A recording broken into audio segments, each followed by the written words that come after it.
Selamat pagi Bapak Ibu, saudara-saudari sekalian. Pernahkah kita diam-diam memberikan sesuatu kepada orang di sekitar kita tanpa memberitahu mereka sebelumnya? Entah itu hadiah yang sangat mereka idam-idamkan sejak lama, atau mungkin hadiah itu hanya berupa kehadiran kita yang juga mereka inginkan. Lalu bagaimana ketika kita melihat ekspresi dari mereka yang mendapatkan hadiah yang kita berikan? Tentu sangat bahagia, bukan? Dan karena kita melihat mereka bahagia, tentu juga kita akan merasa bahagia. Memang memberikan hadiah sebagai kejutan menghadirkan kebahagiaan tersendiri. Tetapi jangan mendasar pada motivasi agar kita diingat-ingat oleh orang itu. Nah Bapak Ibu, saudara-saudari sekalian, sebelum kita lanjut, mari bersama kita membaca bacaan kita yang terambil dari Matius 6 ayat yang pertama sampai yang keempat. Ingatlah, jangan kamu melakukan kewajiban agamamu di hadapan orang supaya dilihat mereka. Karena jika demikian, kamu tidak beroleh upah dari Bapamu yang di sorga.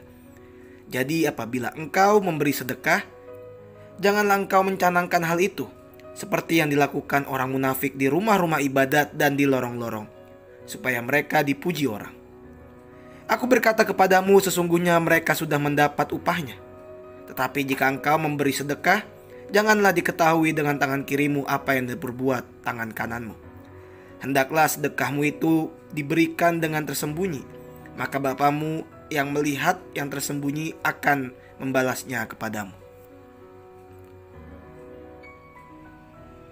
Bapak Ibu, saudara-saudari sekalian, setelah berurusan dengan ajaran orang-orang Farisi yang menyulitkan, Yesus lalu kemudian menegur kesalehan mereka yang munafik.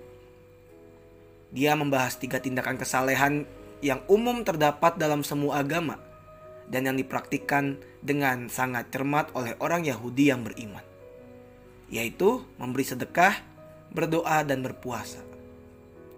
Memberi sedekah kepada orang miskin memang diperintahkan oleh hukum Taurat. Kitab Amsal juga berkata bahwa mereka yang menolong orang miskin sungguh berbahagia. Namun Yesus memperingatkan agar tidak menggunakan kewajiban itu sebagai dasar untuk memperoleh pujian manusia. Allah tidak senang dengan kecongkakan yang dipamerkan demi meninggikan diri sendiri. Memberi hendaknya dilakukan dengan tersembunyi.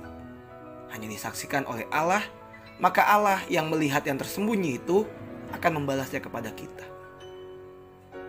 Nah Bapak Ibu, saudara-saudari sekalian, ada seorang bernama Christopher. Bagi Christopher yang seorang veteran penyandang disabilitas, melakukan kegiatan sehari-hari terasa semakin sulit. Mengambil waktu lebih lama untuk diselesaikan dan membuatnya semakin kesakitan.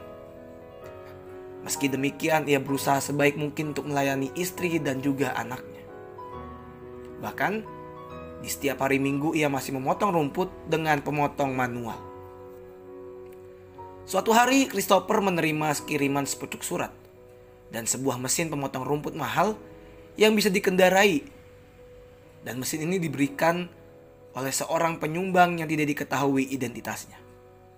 Seorang pemberi rahasia biasanya merasakan kepuasan ketika ia mendapat kehormatan menolong seseorang yang membutuhkan bantuan darinya.